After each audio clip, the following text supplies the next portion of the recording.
Hey there. I'm your imaginary friend.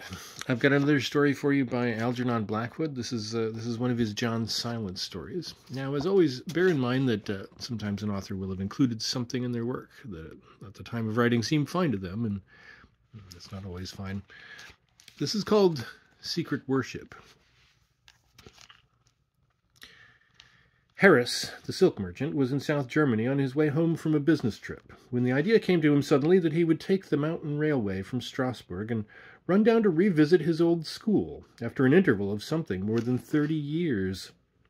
And it was to this chance impulse of the junior partner in Harris Brothers of St. Paul's Churchyard that John Silence owed one of the most curious cases of his whole experience, for at that very moment he happened to be tramping these same mountains with a holiday knapsack, and from different points of the compass the two men were actually converging towards the same inn. Now, deep down in the heart that for 30 years had been concerned chiefly with the profitable buying and selling of silk, this school had left the imprint of its peculiar influence, and, though perhaps unknown to Harris, had strongly colored the whole of his subsequent existence. It belonged to the deeply religious life of a small Protestant community, which is unnecessary to specify, and his father had sent him there at the age of 15, partly because he would learn the German requisite to the conduct of the silk business, and partly because the discipline was strict, and discipline was what his soul and body needed just then more than anything else. The life, indeed, had proved exceedingly severe, and young Harris benefited accordingly. For though corporal punishment was unknown, there was a system of mental and spiritual correction, which somehow made the soul stand proudly erect to receive it, while it struck at the very root of the fault, and taught the boy that his character was being cleaned and strengthened, and that he was not merely being tortured in a kind of personal revenge. That was over 30 years ago, when he was a dreamy and impressionable youth of 15, and now, as the train climbed slowly up the winding mountain gorges, his mind travelled back somewhat lovingly over the intervening period, and forgotten details rose vividly again before him out of the shadows. The life there had been very wonderful, it seemed to him, in that remote mountain village, protected from the tumults of the world by the love and worship of the devout brotherhood that ministered to the needs of some 100 boys from every country in Europe. Sharply the scenes came back to him. He smelt again the long stone corridors, the hot pinewood rooms, where the sultry hours of summer study were passed, with bees droning through open windows in the sunshine, and German characters struggling in the mind with dreams of English lawns. And then the sudden awful cry of the master in German, "Harris, stand up! You sleep!" And he recalled the dreadful standing motionless for an hour, book in hand, while the knees felt like wax and the head grew heavier than a cannonball. The very smell of cooking came back to him, the daily sauerkraut, the watery chocolate on Sundays, the flavor of the stringy meat served twice a week at Mittagessen, and he smiled to think again of the half-rations that was the punishment for speaking English.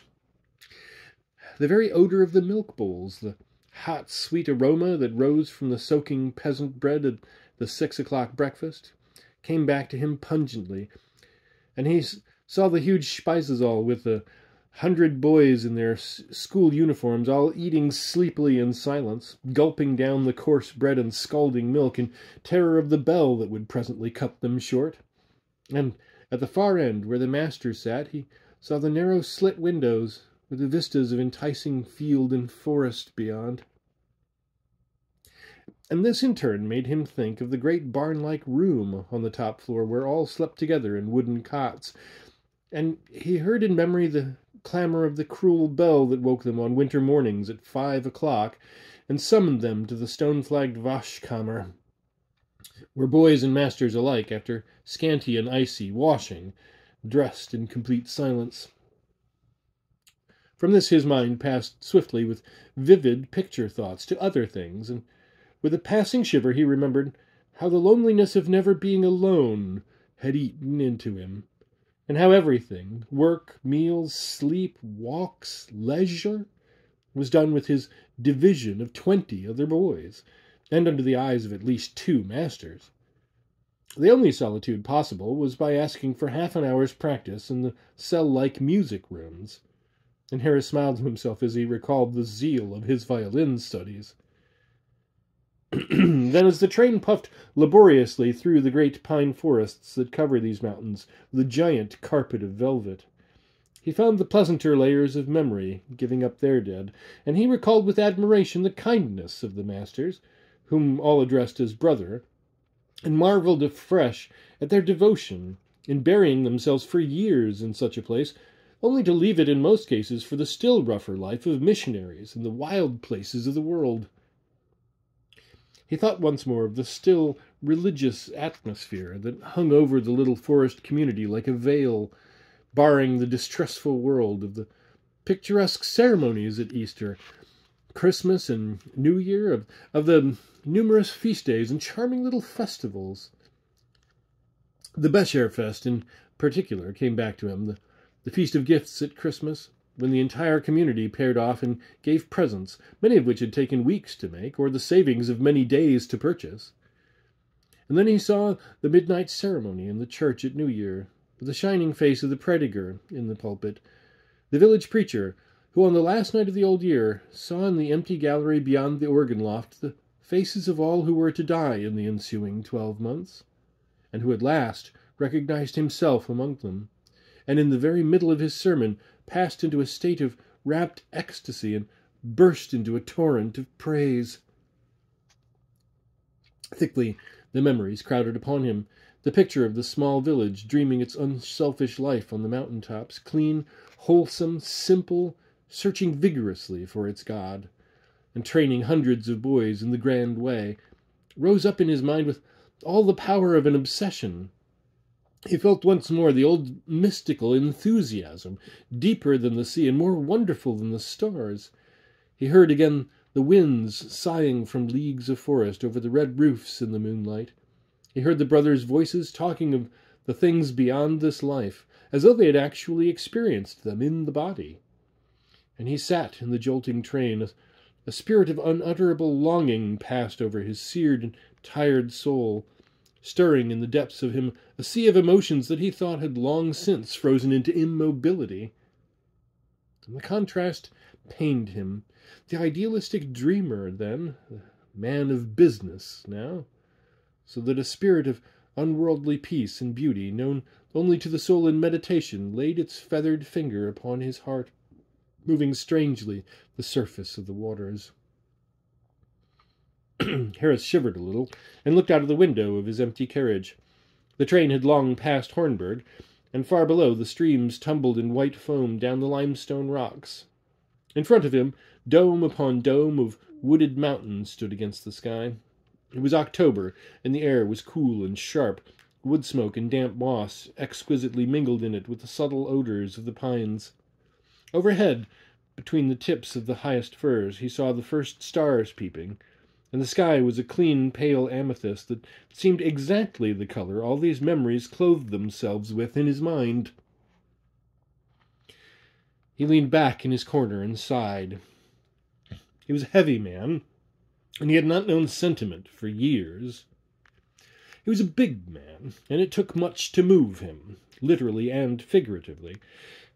He was a man in whom the dreams of God that haunt the soul in youth, though overlaid by the scum that gathers in the fight for money, had not, as with the majority, utterly died the death.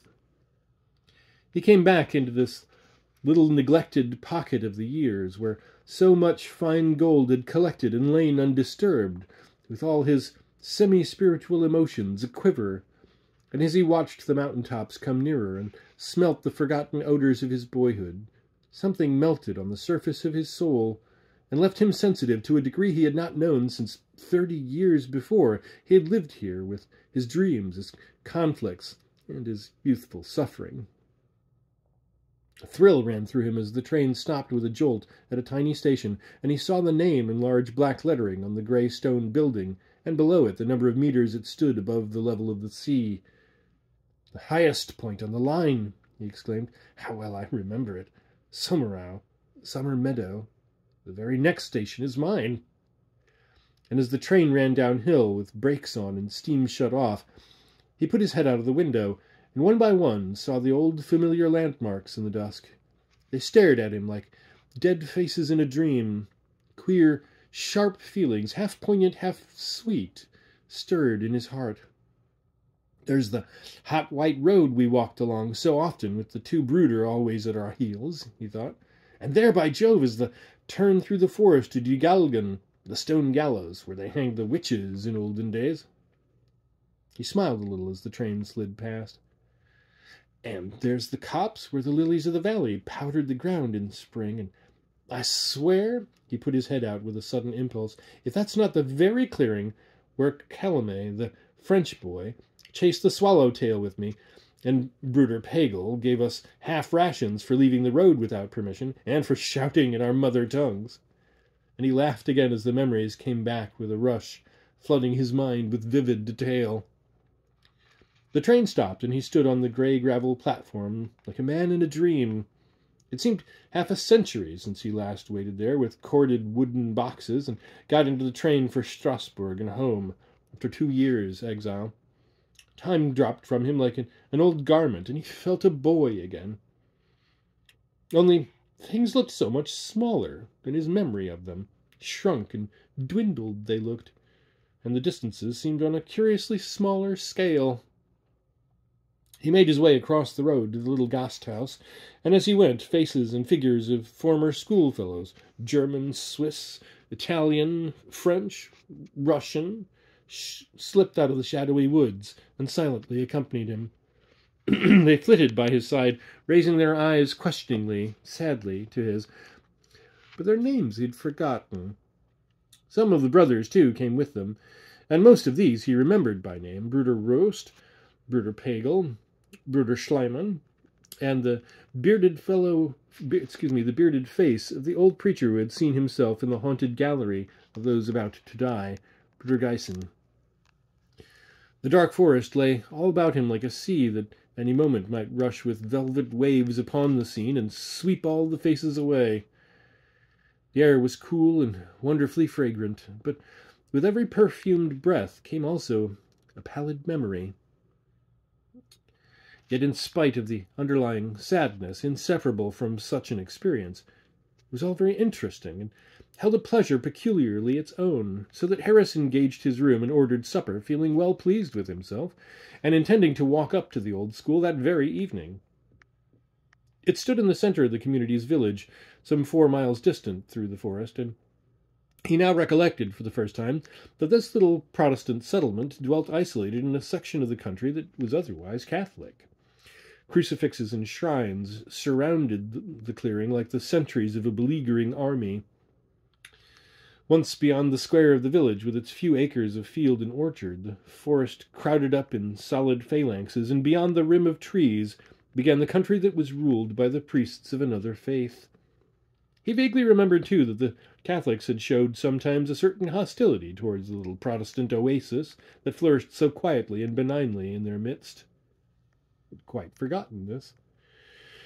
How trumpery it all seemed now, with his wide experience of life and his knowledge of other countries and the great outside world. It was like stepping back not 30 years, but 300. There were only 2 others besides himself at supper. One of them, a bearded middle-aged man in tweeds, sat by himself at the far end, and Harris kept out of his way, because he was English. He feared he might be in business, possibly even in the silk business, and that he would perhaps talk on the subject. The other traveller, however, was a Catholic priest. He was a little man who ate his salad with a knife, yet so gently that it was almost inoffensive, and it was the sight of the cloth that recalled his memory of the old antagonism. Harris mentioned by way of conversation the object of his sentimental journey, and the priest looked up sharply at him with raised eyebrows and an expression of surprise and suspicion that somehow piqued him. He ascribed it to his difference of belief. "Yes," went on the silk merchant, pleased to talk of what his mind was so full, "and it was a curious experience for an English boy to be dropped down into a school of 100 foreigners. I well remember the loneliness and intolerable Heimweh of it at first." His German was very fluent. The priest opposite looked up from his cold veal and potato salad and smiled. It was a nice face. He explained quietly that he did not belong here, but was making a tour of the parishes of Württemberg and Baden. It was a strict life, added Harris. We English, I remember, used to call it Gefängnisleben, prison life. The face of the other, for some unaccountable reason, darkened. After a slight pause, and more by way of politeness than because he wished to continue the subject, he said quietly, It was a flourishing school in those days, of course. Afterwards, I've heard. He shrugged his shoulders slightly, and the odd look, it almost seemed a look of alarm, came back into his eyes. The sentence remained unfinished. Something in the tone of the man seemed to his listener uncalled for, in a sense reproachful, singular. Harris bridled in spite of himself. It has changed? He asked. I can hardly believe. You've not heard, then? Observed the priest gently, making a gesture as though to cross himself, and yet not actually completing it. You've not heard what happened there before it was abandoned? It was very childish, of course, and perhaps he was overtired and overwrought in some way, but the words and manner of the little priest seemed to him so offensive, so disproportionately offensive, that he hardly noticed the concluding sentence. He recalled the old bitterness and the old antagonism, and for a moment he almost lost his temper. Nonsense, he interrupted with a forced laugh. Unsinn! You must forgive me, sir, for contradicting you, but I was a pupil there myself. I was at school there. There was no place like it. I cannot believe that anything serious could have happened to take away its character. The devotion of the brothers would be difficult to equal anywhere. He broke off suddenly, realizing that his voice had been raised unduly, and that the man at the far end of the table might understand German. And at the same moment he looked up and saw that this individual's eyes were fixed upon his face, intently. They were peculiarly bright. Also, they were rather wonderful eyes, and the way they met his own served in some way he could not understand to convey both a reproach and a warning. The whole face of the stranger, indeed, made a vivid impression upon him, for it was a face he now noticed for the first time, in whose presence one would not willingly have said or done anything unworthy. Harris could not explain to himself how it was he had not become conscious sooner of its presence. But he could have bitten off his tongue for having so far forgotten himself. The little priest lapsed into silence. Only once he said, looking up and speaking in a low voice that was not intended to be overheard, but evidently was overheard, "You will find it different." Presently he rose and left the table with a polite bow that included both the others, and after him from the far end rose also the figure in the tweed suit, leaving Harris by himself. He sat on for a bit in the darkening room, sipping his coffee and smoking his 15-pfennig cigar, till the girl came in to light the oil lamps. He felt vexed with himself for his lapse from good manners, yet hardly able to account for it. Most likely, he reflected, he'd been annoyed because the priest had unintentionally changed the pleasant character of his dream by introducing a jarring note. Later he must seek an opportunity to make amends. At present, however, he was too impatient for his walk to the school, and he took his stick and hat and passed out into the open air. And as he crossed before the guest-house, he noticed that the priest and the man in the tweed suit were engaged already in such deep conversation that they hardly noticed him as he passed and raised his hat. He started off briskly, well remembering the way, and hoping to reach the village in time to have a word with one of the brooder. They might even ask him in for a cup of coffee. He felt sure of his welcome, and the old memories were in full possession once more. The hour of return was a matter of no consequence whatever. It was then just after 7 o'clock, and the October evening was drawing in with chill airs from the recesses of the forest. The road plunged straight from the railway clearing into its depths, and in a very few minutes the trees engulfed him, and the clack of his boots fell dead and echoless against the serried stems of a million firs. It was very black. One trunk was hardly distinguishable from another. He walked smartly, swinging his holly stick. Once or twice he passed a peasant on his way to bed. and the guttural grus Gott, unheard for so long, emphasized the passage of time, while yet making it seem as nothing. A fresh group of pictures crowded his mind. Again the figures of former schoolfellows flitted out of the forest and kept pace by his side, whispering of the doings of long ago. One reverie stepped hard upon the heels of another. Every turn in the road, every clearing of the forest, he knew, and each in turn brought forgotten associations to life. He enjoyed himself thoroughly. He marched on and on. There was powdered gold in the sky till the moon rose, and then a wind of faint silver spread silently between the earth and stars. He saw the tips of the fir trees shimmer, and heard them whisper as the breeze turned their needles towards the light. The mountain air was indescribably sweet. The road shone like the foam of a river through the gloom. White moths flitted here and there like silent thoughts across his path, and 100 smells greeted him from the forest caverns across the years. Then, when he least expected it, the trees fell away abruptly on both sides, and he stood on the edge of the village clearing. He walked faster. There lay the familiar outlines of the houses, sheeted with silver. There stood the trees in the little central square with the fountain and small green lawns. There loomed the shape of the church next to the Gasthof der Brudergemeinde.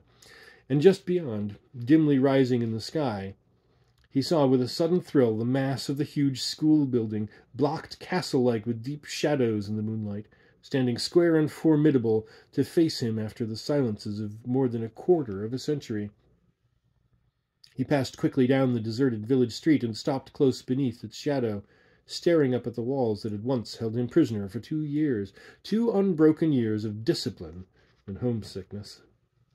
Memories and emotions surged through his mind, for the most vivid sensations of his youth had focused about this spot, and it was here he had first begun to live and learn values. Not a single footstep broke the silence, though lights glimmered here and there through cottage windows, but when he looked up at the high walls of the school, draped now in shadow, he easily imagined that well-known faces crowded to the windows to greet him, closed windows that really reflected only moonlight and the gleam of stars. This, then, was the old school building, standing 4 square to the world, with its shuttered windows, its lofty tiled roof, and the spiked lightning conductors pointing like black and taloned fingers from the corners. For a long time he stood and stared. Then presently he came to himself again, and realized to his joy that a light still shone in the window of the Bruderstube. He turned from the road and passed through the iron railings, then climbed the 12 stone steps and stood facing the black wooden door with heavy bars of iron, a door he had once loathed and dreaded with the hatred and passion of an imprisoned soul, but now looked upon tenderly with a sort of boyish delight. Almost timorously he pulled the rope and listened with a tremor of excitement to the clanging of the bell deep within the building. And the long-forgotten sound brought the past before him with such a vivid sense of reality that he positively shivered. It was like the magic bell in the fairy tale that rolls back the curtain of time and summons the figures from the shadows of the dead. He'd never felt so sentimental in his life.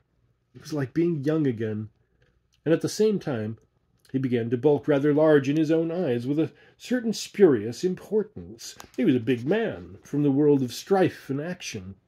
In this little place of peaceful dreams, would he perhaps not cut something of a figure? I'll try once more, he thought after a long pause, seizing the iron bell rope, and was just about to pull it when a step sounded on the stone passage within, and the huge door slowly swung open.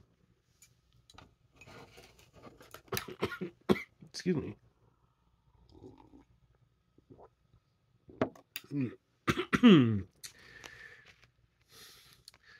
A tall man, with a rather severe cast of countenance, stood facing him in silence. "I must apologize. It is somewhat late," he began a trifle pompously, "but the fact is that I am an old pupil. I have only just arrived, and really could not restrain myself." His German seemed not quite so fluent as usual. "My interest is so great. I was here in '70. The other opened the door wider and at once bowed him in with a smile of genuine welcome. "I'm Bruder Kalkmann. he said quietly, in a deep voice. "I myself was a master here about that time. It is a great pleasure always to welcome a former pupil." He looked at him very keenly for a few seconds, and then added, "I think, too, it is splendid of you to come. Very splendid." "It is a very great pleasure," Harris replied, delighted with his reception. The dimly lighted corridor with its flooring of gray stone, and the familiar sound of a German voice echoing through it, with the peculiar intonation the brothers always used in speaking, all combined to lift him bodily, as it were, into the dream atmosphere of long-forgotten days. He stepped gladly into the building, and the door shut with the familiar thunder that completed the reconstruction of the past. He almost felt the old sense of imprisonment, of aching nostalgia, of having lost his liberty. Harris sighed involuntarily and turned towards his host, who returned his smile faintly and then led the way down the corridor.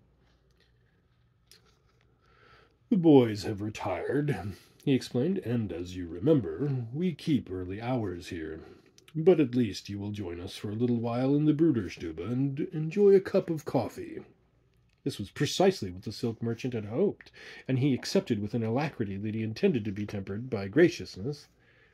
"And tomorrow," continued the brooder, "you must come and spend a whole day with us. You may even find acquaintances, for several pupils of your day have come back here as masters." For one brief second there passed into the man's eyes a look that made the visitor start, but it vanished as quickly as it came. It was impossible to define. Harris convinced himself it was the effect of a shadow cast by the lamp they had just passed on the wall. He dismissed it from his mind. "You're very kind, I'm sure," he said politely. "It's perhaps a greater pleasure to me than you can imagine to see the place again. Ah!" He stopped short opposite a door with the upper half of glass and peered in. "Surely there is one of the music rooms where I used to practice the violin. How it comes back to me after all these years." Bruder Kalkmann stopped indulgently, smiling, to allow his guest a moment's inspection. "You still have the boys' orchestra? I remember I used to play Zweite Geige in it. Bruder Schleimann conducted at the piano. Dear me, I can see him now, with his long black hair and... He stopped abruptly. Again the odd dark look passed over the stern face of his companion. For an instant it seemed curiously familiar. "We still keep up the pupils' orchestra," he said. "But, Bruder Schleimann, I am sorry to say..." He hesitated an instant, and then added, "Bruder Schleimann is dead." Indeed, said Harris quickly. "I'm sorry to hear it." He was conscious of a faint feeling of distress, but whether it arose from the news of his old music teacher's death, or from something else, he could not quite determine. He gazed down the corridor that lost itself among shadows. In the street and village everything had seemed so much smaller than he remembered, but here, inside the school building, everything seemed so much bigger. The corridor was loftier and longer, more spacious and vast than the mental picture he had preserved. His thoughts wandered dreamily for an instant. He glanced up and saw the face of the brooder watching him with a smile of patient indulgence. "Your memories possess you," he observed gently, and the stern look passed into something almost pitying. "You're right," returned the man of silk. "They do. This was the most wonderful period of my whole life, in a sense. At the time I hated it." He hesitated, not wishing to hurt the brother's feelings. "According to English ideas, it seemed strict, of course," the other said persuasively, so that he went on. "Yes, partly that, and partly the ceaseless nostalgia, and the solitude which came from never being really alone. In English schools, the boys enjoy peculiar freedom, you know." Bruder Kalkmann, he saw, was listening intently. "But it produced one result that I have never wholly lost," he continued self-consciously, "and am grateful for." "Ah, wieso then?" "The constant inner pain threw me headlong into your religious life. so that the whole force of my being seemed to project itself towards the search for a deeper satisfaction, a real resting place for the soul. During my 2 years here I yearned for God in my boyish way, as perhaps I have never yearned for anything since. Moreover, I have never quite lost that sense of peace and inward joy which accompanied the search. I can never quite forget this school and the deep things that it taught me." He paused at the end of his long speech, and a brief silence fell between them.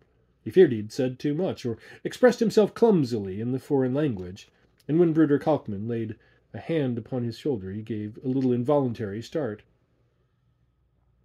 "So that my memories perhaps do possess me rather strongly," he added apologetically. "And this long corridor, these rooms, that barred and gloomy front door, all touch chords that... His German failed him, and he glanced at his companion with an explanatory smile and gesture. But the brother had removed his hand from his shoulder, and was standing with his back to him, looking down the passage. Naturally so," he said hastily, without turning round. "Es ist doch selbstverständlich. We shall all understand." Then he turned suddenly, and Harris saw that his face had turned most oddly and disagreeably sinister. It may have only been the shadows again, playing their tricks with the wretched oil lamps on the wall, for the dark expression passed instantly as they retraced their steps down the corridor. But the Englishman somehow got the impression that it said something to give offence, something that was not quite to the other's taste. Opposite to the door of the Bruderstube, they stopped. Harris realized that it was late, and he had possibly stayed talking too long. He made a tentative effort to leave, but his companion would not hear of it.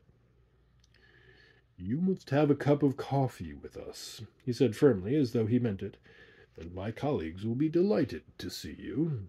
Some of them will remember you, perhaps." The sound of voices came pleasantly through the door. Men's voices talking together. Bruder Kalkmann turned the handle, and they entered a room ablaze with light and full of people. But your name," he whispered, bending down to catch the reply. "You have not told me your name yet." "Harris," said the Englishman quickly as they went in.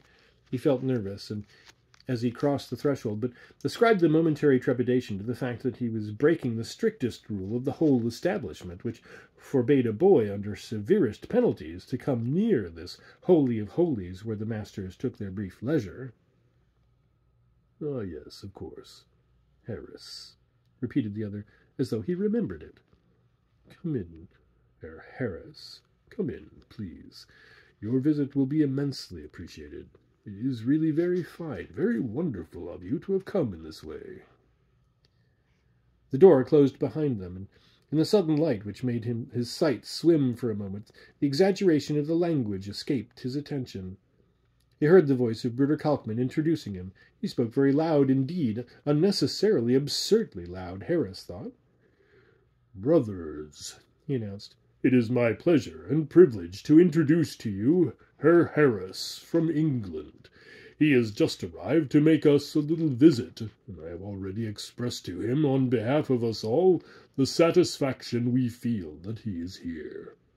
He was, as you remember, a pupil in the year 70. It was a very formal, a very German introduction, but Harris rather liked it. It made him feel important, and he appreciated the tact that made it almost seem as though he had been expected. The black forms rose and bowed. Harris bowed. Kalkmann bowed. Everyone was very polite and very courtly. The room swam with moving figures. The light dazzled him after the gloom of the corridor. There was thick cigar smoke in the atmosphere. He took the chair that was offered to him between two of the brothers and sat down, feeling vaguely that his perceptions were not quite as keen and accurate as usual. He felt a trifle dazed, perhaps, and the spell of the past came strongly over him, confusing the immediate present and making everything dwindle oddly to the dimensions of long ago. He seemed to pass under the mastery of a great mood that was a composite reproduction of all the moods of his forgotten boyhood. Then he pulled himself together with a sharp effort and entered into the conversation that had begun again to buzz round him. Moreover, he entered into it with keen pleasure, for the brothers there were perhaps a dozen of them in the little room, treated him with a charm of manner that speedily made him feel one of themselves. This again was a very subtle delight to him. He felt that he had stepped out of the greedy, vulgar, self-seeking world, the world of silk and markets and profit-making, stepped into the cleaner atmosphere where spiritual ideals were paramount and life was simple and devoted. It all charmed him inexpressibly, so that he realized, yes, in a sense, the degradation of his 20 years' absorption in business. This keen atmosphere under the stars, where men thought only of their souls and of the souls of others, was too rarefied for the world he was now associated with. He found himself making comparisons, to his own disadvantage, comparisons with the mystical little dreamer that had stepped 30 years before from the stern peace of this devout community, and the man of the world that he had since become. And the contrast made him shiver with a keen regret and something like self-contempt.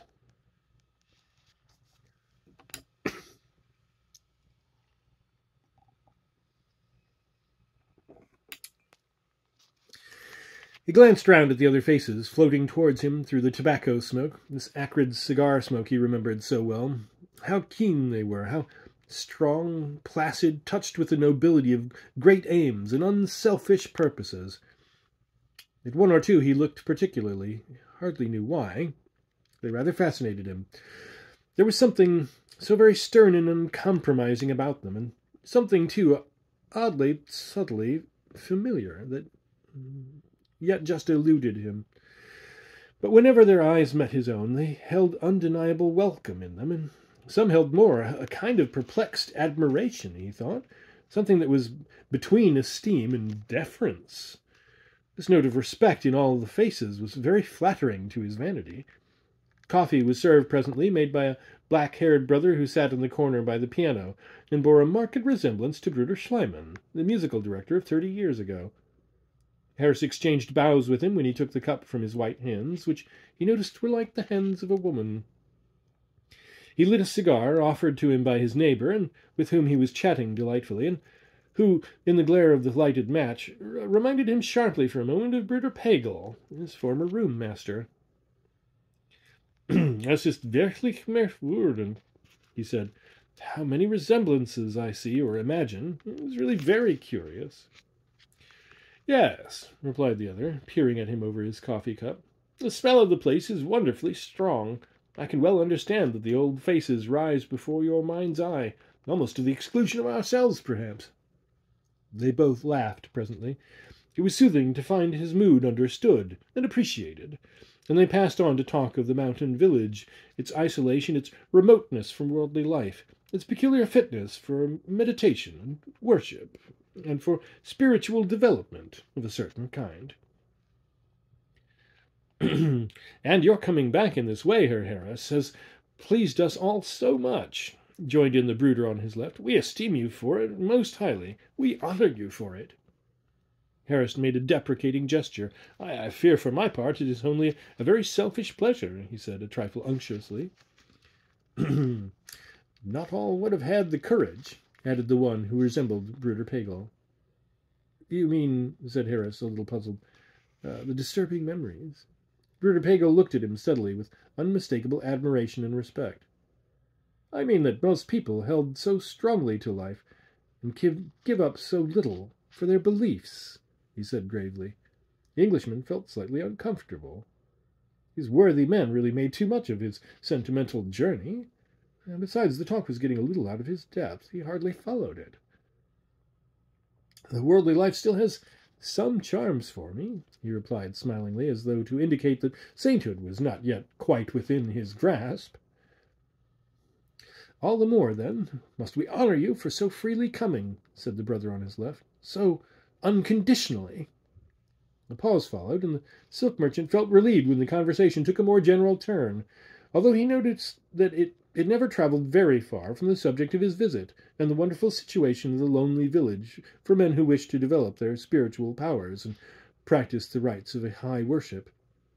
Others joined in, complimenting him on his knowledge of the language, making him feel utterly at his ease, yet at the same time a little uncomfortable by the excess of their admiration. After all, it was such a very small thing to do, this sentimental journey. The time passed along quickly. The coffee was excellent, the cigars soft, and of the nutty flavor he loved. At length, fearing to outstay his welcome, he rose reluctantly to take his leave. The others would not hear of it. It was not often a former pupil returned to visit them in this simple, unaffected way. The night was young. If necessary, they could even find him a corner in the great Schlafzimmer upstairs. He was easily persuaded to stay a little longer. Somehow he had become the center of the little party. He felt pleased, flattered, honored. "And perhaps Bruder Schliemann will play something for us now." It was Kalkmann speaking, and Harris started visibly as he heard the name, and saw the black-haired man by the piano turn with a smile, for Schliemann was the name of his old music director, who was dead. Could this be his son? They were so exactly alike. "If Bruder Meyer has not put his Amati to bed, I will accompany him," said the musician suggestively, looking across at a man whom Harris had not yet noticed, and who he now saw was the very image of a former master of that name. Meyer rose and excused himself with a little bow, and the Englishman quickly observed that he had a peculiar gesture, as though his neck had a false join onto the body just below the collar, and feared it might break. Meyer of old had this trick of movement. He remembered how the boys used to copy it. He glanced sharply from face to face, feeling as though some silent, unseen process were changing everything about him. All the faces seemed oddly familiar. Pagel, the brother he had been talking with, was of course the image of Pagel, his former room-master, and Kalkmann, he now realized for the first time, was the very twin of another master whose name he had quite forgotten, but whom he used to dislike intensely in the old days. And through the smoke, peering at him from the corners of the room, he saw that all the brothers about him had the faces he had known and lived with long ago. Rost, Fluheim, Meinert, Rigel, Geissen. He stared hard, suddenly grown more alert, and everywhere saw, or fancied he saw, strange likenesses, ghostly resemblances, more the identical faces of years ago. There was something queer about it all, something not quite right, something that made him uneasy. He shook himself mentally and actually, blowing the smoke from before his eyes with a long breath, and as he did so he noticed to his dismay that everyone was fixedly staring. They were watching him. This brought him to his senses. As an Englishman and a foreigner, he did not wish to be rude or to do anything to make himself foolishly conspicuous and spoil the harmony of the evening. He was a guest, and a privileged guest at that. Besides, the music had already begun. Bruder Schliemann's long white fingers were caressing the keys to some purpose. He subsided into his chair and smoked with half-closed eyes that yet saw everything. But the shudder had established itself in his being, and whether he would or not, it kept repeating itself. As a town far up some inland river feels the pressure of the distant sea, so he became aware that mighty forces from somewhere beyond his ken were urging themselves up against his soul in this smoky little room. He began to feel exceedingly ill at ease. And as the music filled the air, his mind began to clear. Like a lifted veil, there rose up something that had hitherto obscured his vision. The words of the priest at the railway inn flashed across his brain unbidden. "You will find it different." And also, though why he could not tell, he saw mentally the strong, rather wonderful eyes of that other guest at the supper table, the man who had overheard his conversation, and had later got into earnest talk with the priest. He took out his watch and stole a glance at it. 2 hours had slipped by. It was already 11 o'clock.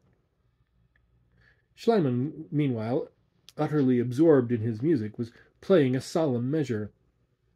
The piano sang marvelously, the power of a great conviction, the simplicity of great art, the vital spiritual message of a soul that had found itself. All this and more were in the chords, and yet somehow the music was what can only be described as impure, atrociously and diabolically impure. And the piece itself, although Harris did not recognize it as anything familiar, was surely the music of a mass, a huge, majestic, somber It stalked through the smoky room with slow power, like the passage of something that was mighty yet profoundly intimate. And as it went, there stirred into each and every face about him the signature of the enormous forces of which it was the audible symbol. The countenances round him turned sinister, but not idly negatively sinister. They grew dark with purpose. He suddenly recalled the face of Bruder Kalkmann in the corridor earlier in the evening. The motives of their secret souls rose to the eyes and mouths and forehead and hung there for all to see like the black banners of an assembly of ill-starred and fallen creatures. Demons was the horrible word that flashed through his brain like a sheet of fire. When this sudden discovery leaped out upon him, for a moment he lost his self-control. Without waiting to think and weigh his extraordinary impression, he did a very foolish but a very natural thing. Feeling himself irresistibly driven by the sudden stress to some kind of action, he sprang to his feet and screamed. To his own utter amazement, he stood up and shrieked aloud. But no one stirred. No one apparently took the slightest notion of his absurdly wild behavior. It was almost as if no one but himself had heard the scream at all, as though the music had drowned it and swallowed it up, as though, after all, perhaps he had not really screamed as loudly as he imagined, or had not screamed at all. Then, as he glanced at the motionless, dark faces before him, something of utter cold passed into his being, touching his very soul. All emotion cooled suddenly, leaving him like a receding tide. He sat down again, ashamed, mortified, angry with himself for behaving like a fool and a boy. And the music, meanwhile, continued to issue from the white and snake-like fingers of Bruder Schliemann, as poisoned wine might issue from the weirdly fashioned necks of antique phials. And with the rest of them, Harris drank it in. Forcing himself to believe that he had been the victim of some kind of illusory perception, he vigorously restrained his feelings. Then the music presently ceased, and everyone applauded and began to talk at once, laughing, changing seats, complimenting the player, and behaving naturally and easily, as though nothing out of the way had happened. The faces appeared normal once more. The brothers crowded round their visitor, and he joined in their talk and even heard himself thanking the gifted musician. But at the same time, he found himself edging towards the door, nearer and nearer, changing his chair when possible, and joining the groups that stood closest to the way of escape. "I must thank you all 1000-mal for my little reception and the great pleasure, the very great honor you have done me," he began in decided tones at length. "But I fear I have trespassed far too long already on your hospitality. Moreover, I have some distance to walk to my inn." A chorus of voices greeted his words. They would not hear of his going, at least not without first partaking of refreshment. They produced pumpernickel from one cupboard, and rye bread and sausage from another, and all began to talk again and eat. More coffee was made, fresh cigars lighted, and Bruder Meyer took out his violin and began to tune it softly. "There is always a bed upstairs, if Herr Harris will accept it," said one. "And it is difficult to find the way out now, for all the doors are locked," laughed another loudly. "Let us take our simple pleasures as they come," cried a third. "Bruder Harris will understand how we appreciate the honor of this last visit of his." They made a dozen excuses. They all laughed as though the politeness of their words was formal and veiled thinly, more and more thinly, a very different meaning. "And the hour of midnight draws near," added Bruder Kalkmann with a charming smile, but in a voice that sounded to the Englishman like the grating of iron hinges. Their German seemed to him more and more difficult to understand. He noted that they called him Bruder, too, classing him as one of themselves.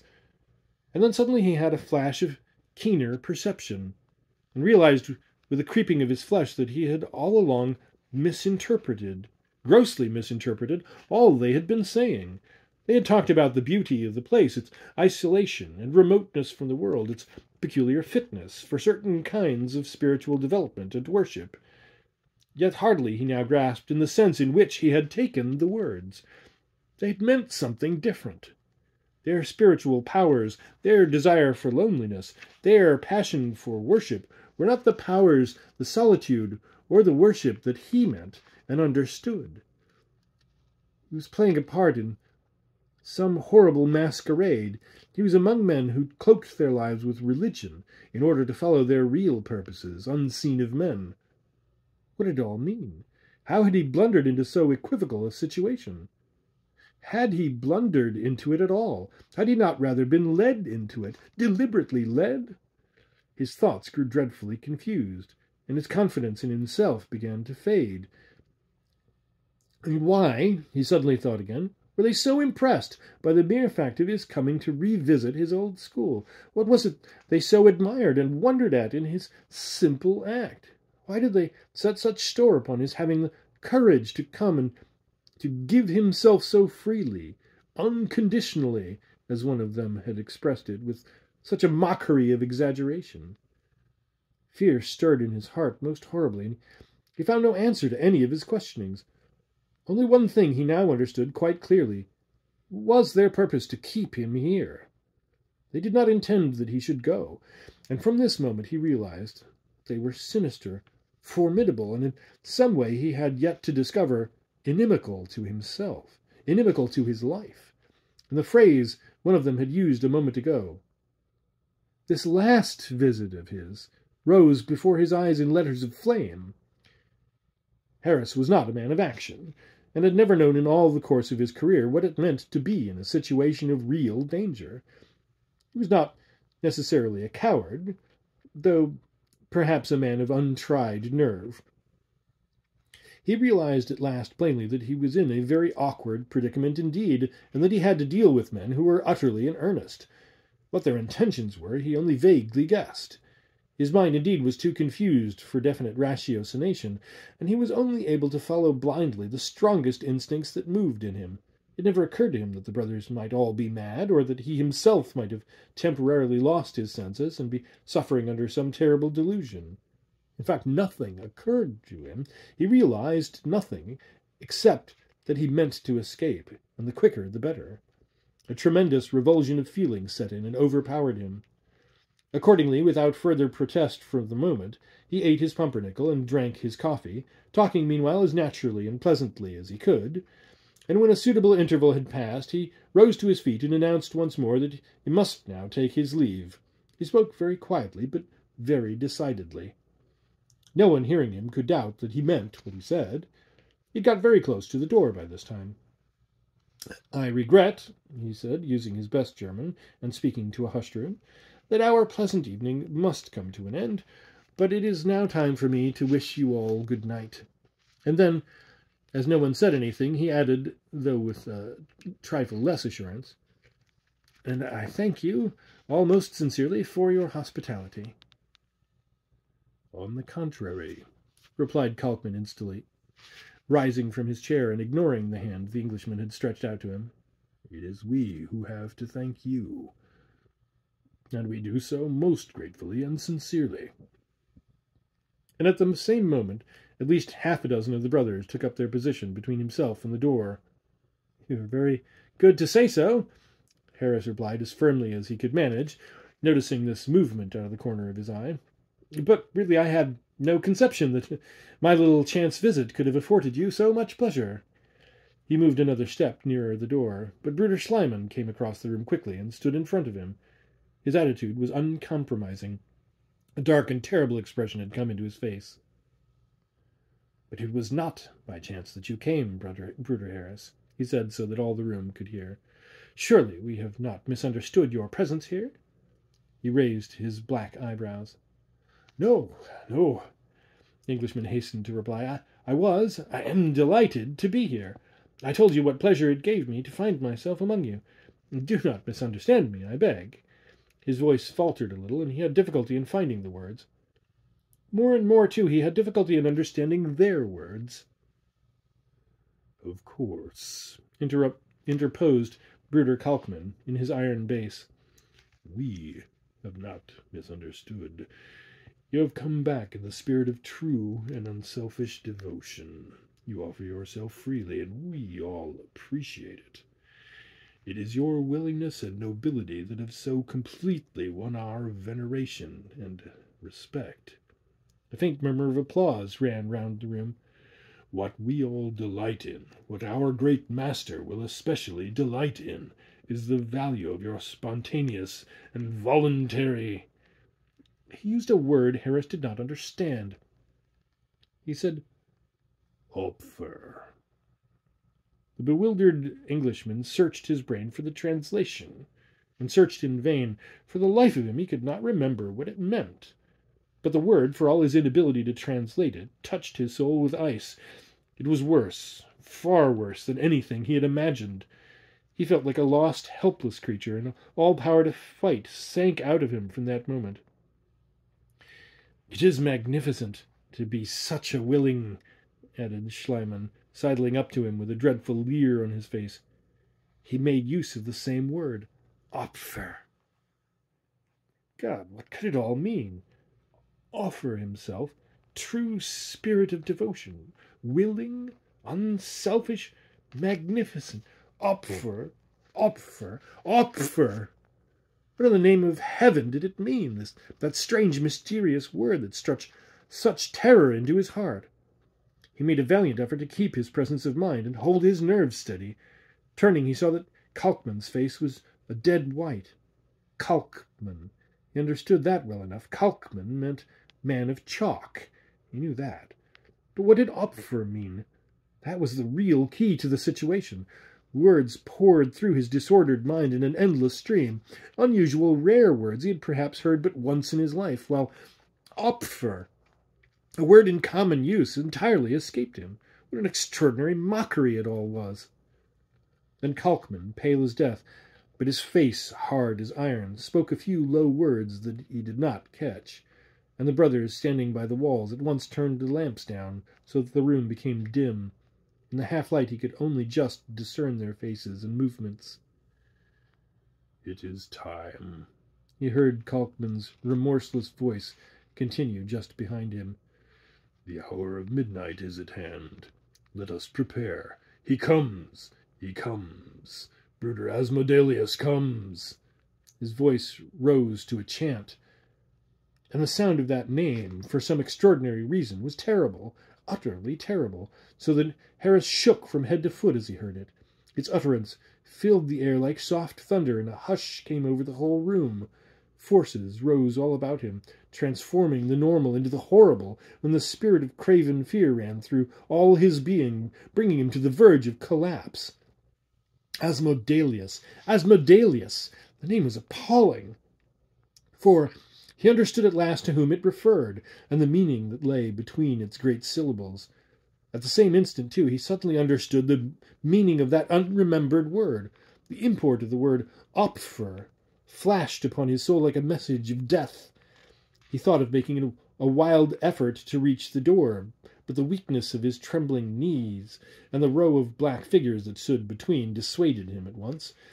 He would have screamed for help, but remembering the emptiness of the vast building and the loneliness of the situation, he understood that no help could come that way, and he kept his lips closed. He stood still and did nothing, but he knew now what was coming. Two of the brothers approached and took him gently by the arm. "Bruder Asmodeus accepts you," they whispered. "Are you ready?" Then he found his tongue and tried to speak. "But what have I to do with this Bruder Asmo—" he stammered, a desperate rush of words crowding vainly behind the halting tongue. The name refused to pass his lips. He could not pronounce it as they did. He could not pronounce it at all. His sense of helplessness then entered the acute stage, for this inability to speak the name produced a fresh sense of quite horrible confusion in his mind, and he became extraordinarily agitated. "I came here for a friendly visit," he tried to say, with a great effort, but to his intense dismay he heard his voice saying something quite different, and actually making use of that very word they had all used. "I came here as a willing Opfer," he heard his own voice say, "and I am quite ready." He was lost beyond all recall now. Not alone his mind, but the very muscles of his body had passed out of control. He felt that he was hovering on the confines of a phantom or demon world, a world in which the name they had spoken constituted the master name, the word of ultimate power. What followed he heard and saw as in a nightmare. In the half-light that veils all truth, let us prepare to worship and adore, chanted Schliemann, who had preceded him to the end of the room. In the mists that protect our faces before the black throne, let us make ready the willing victim, echoed Kalkman in his great bass. They raised their faces, listening expectantly as a roaring sound like the passing of mighty projectiles filled the air, far, far away, very wonderful, very forbidding. The walls of the room trembled. "He comes!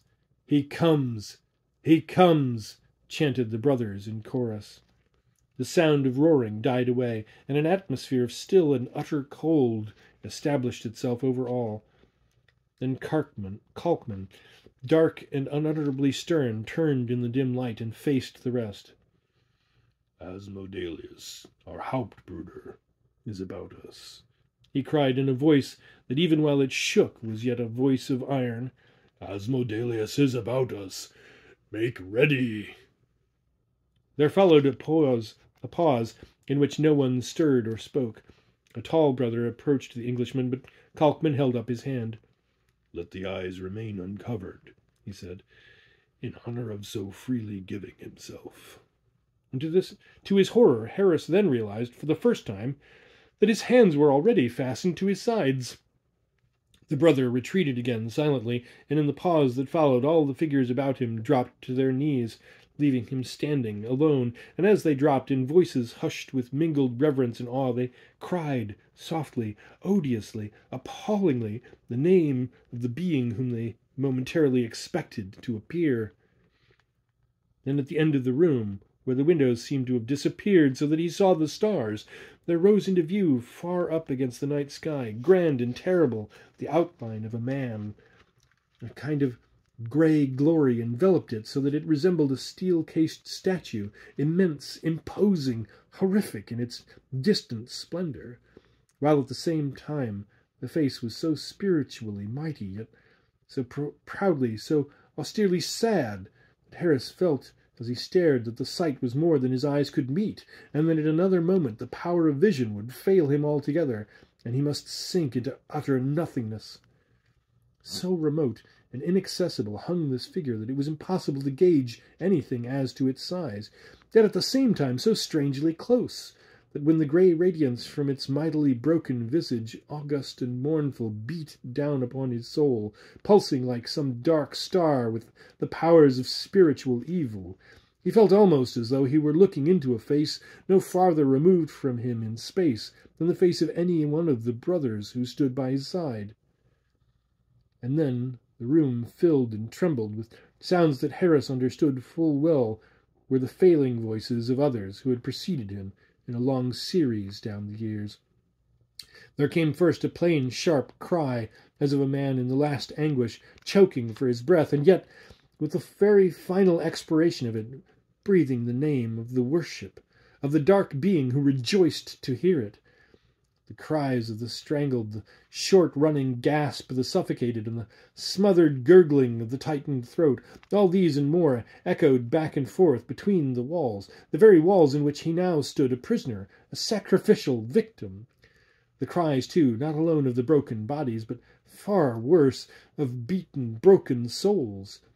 And as the ghastly chorus rose and fell, there came also the faces of the lost and unhappy creatures to whom they belonged, and against that curtain of pale grey light he saw float past him in the air an array of white and piteous human countenances that seemed to beckon and gibber at him as though he were already one of themselves.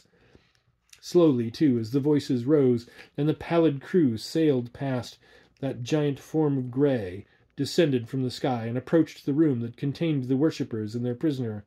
Hands rose and sank about him in the darkness, and he felt that he was being draped in other garments than his own.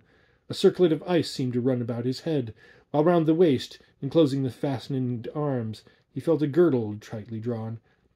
At last about his very throat there ran a soft and silken touch which, better than if there had been full light and a mirror held to his face, he understood to be the chord of sacrifice and of death. At this moment the brothers, still prostrate upon the floor, began again their mournful yet impassioned chanting, and as they did so, a strange thing happened. For apparently without moving or altering its position, the huge figure seemed at once and suddenly to be inside the room, almost beside him, and to fill the space around him to the exclusion of all else. He was now beyond all ordinary sensation, as of fear, only a drab feeling as of death, the death of the soul, stirred in his heart. His thoughts no longer even beat vainly for escape. The end was near, and he knew it. The dreadfully chanting voices rose about him in a wave. "We worship, we adore, we offer." The sounds filled his ears and hammered almost meaningless upon his brain. Then the majestic grey face turned slowly downwards upon him, and his very soul passed outwards and seemed to become absorbed in the sea of those anguished eyes. At the same moment a dozen hands forced him to his knees, and in the air before him he saw the arm of Kalkman upraised, and felt the pressure about his throat grow strong. It was in this awful moment, when he had given up all hope, and the help of gods or men seemed beyond question, that a strange thing happened. For beyond his fading and terrified vision there slid, as if in a dream of light, yet without apparent rhyme or reason, wholly unbidden and unexplained, the face of that other man at the supper-table of the railway inn. And the sight, even mentally, of that strong, wholesome, vigorous English face inspired him suddenly with a new courage. It was but a flash of fading vision before he sank into a dark and terrible death. Yet in some inexplicable way the sight of that face stirred in him unconquerable hope and a certainty of deliverance. It was a face of power, a face, he now realized, of simple goodness, such as might have been seen by men of old on the shores of Galilee, a face, by heaven, that could conquer even the devils of outer space. And in his despair and abandonment he called upon it, and called with no uncertain accents. He found his voice in this overwhelming moment to some purpose, though the words he actually used, and whether they were German or English, he could never remember. Their effect, nevertheless, was instantaneous. The brothers understood, and that grey figure of evil understood. For a second the confusion was terrific. There came a great shattering sound. It seemed that the very earth trembled, but all Harris remembered afterwards was that voices rose about him in the clamour of terrified alarm. "A man of power is among us! A man of God!" The vast sound was repeated, the rushing through space as of huge projectiles, and he sank to the floor of the room, unconscious. The entire scene had vanished like smoke over the roof of a cottage when the wind blows. And by his side sat down a slight, un-German figure, the figure of the stranger at the inn, the man who had the rather wonderful eyes.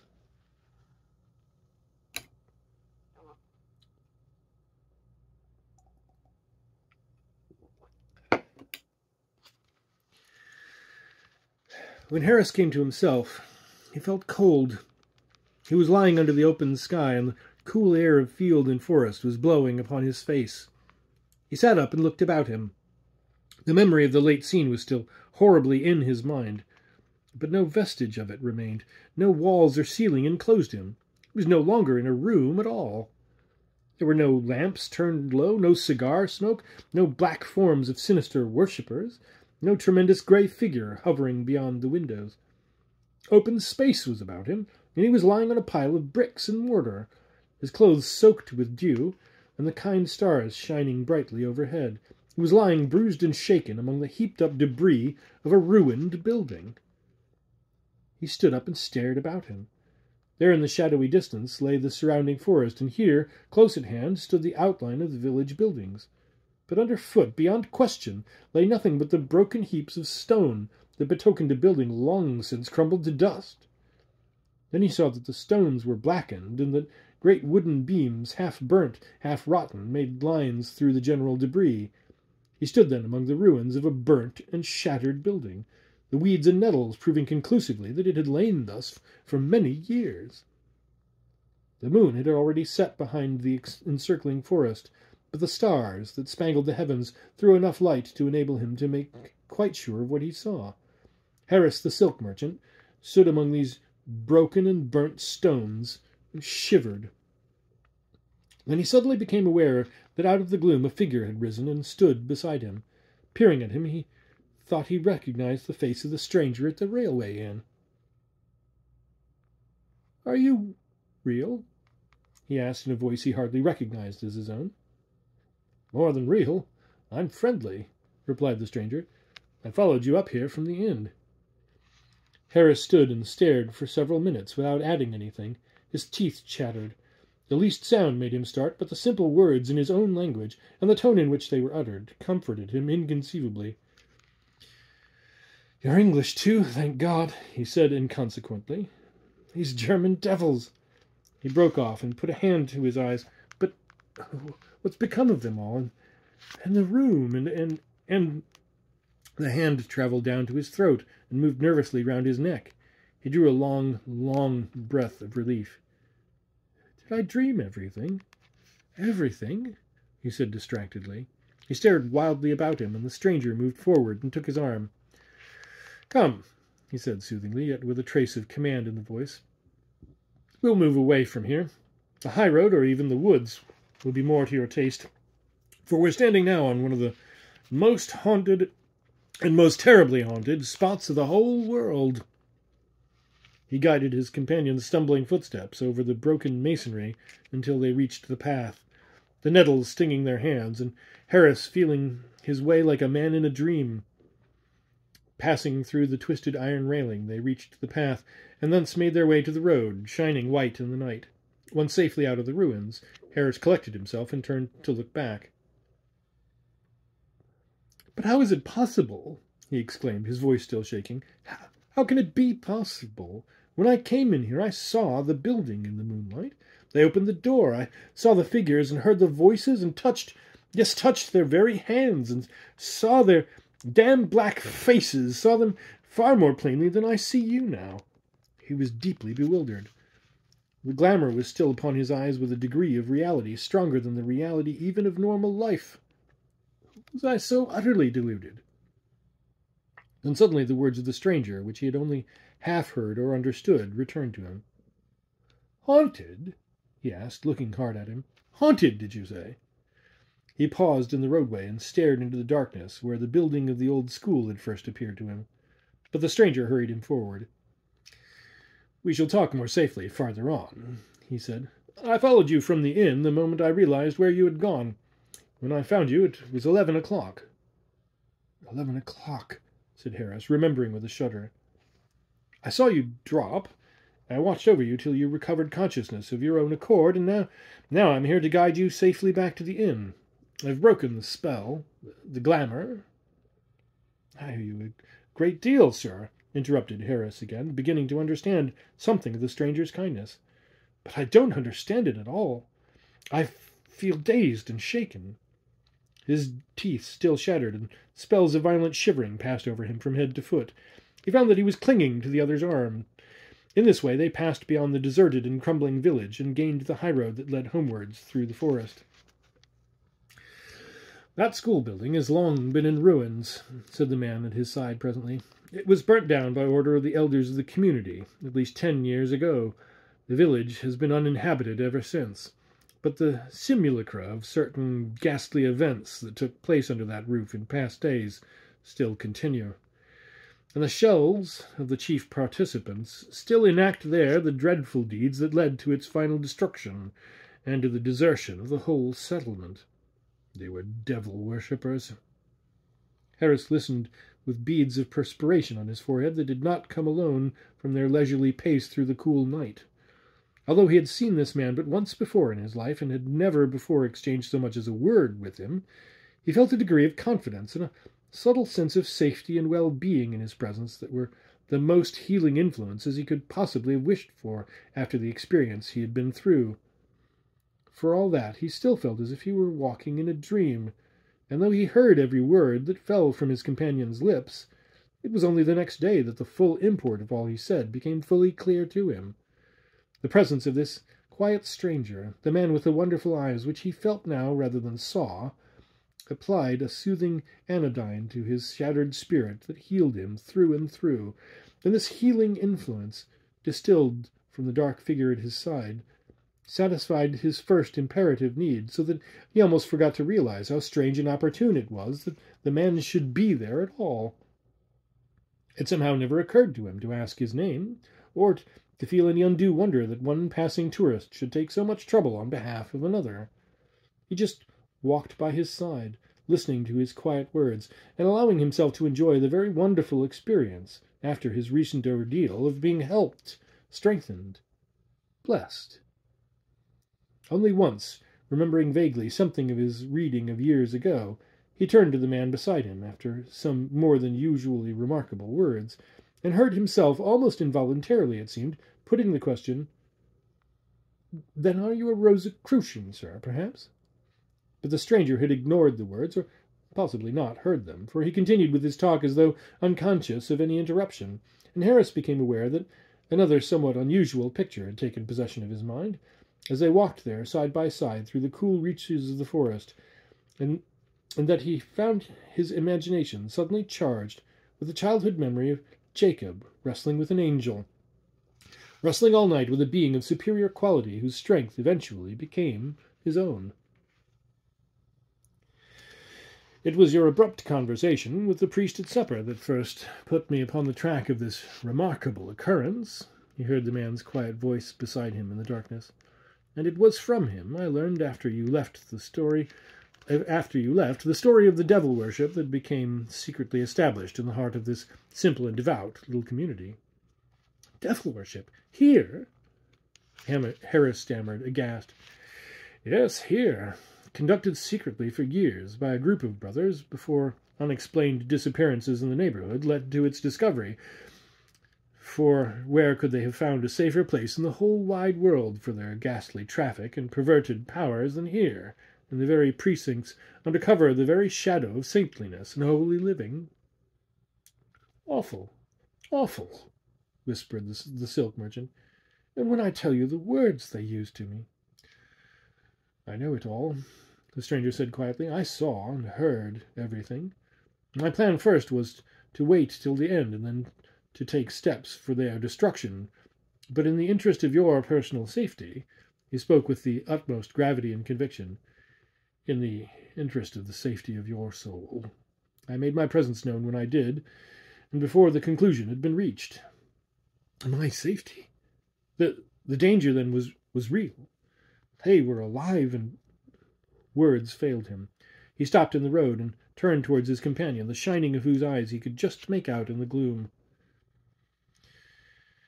"It was a concourse of the shell's violent men, spiritually developed but evil men, seeking after death, the death of the body, to prolong their vile and unnatural existence. And had they accomplished their object, you, in turn, at the death of your body, would have passed into their power and helped to swell their dreadful purposes." Harris made no reply.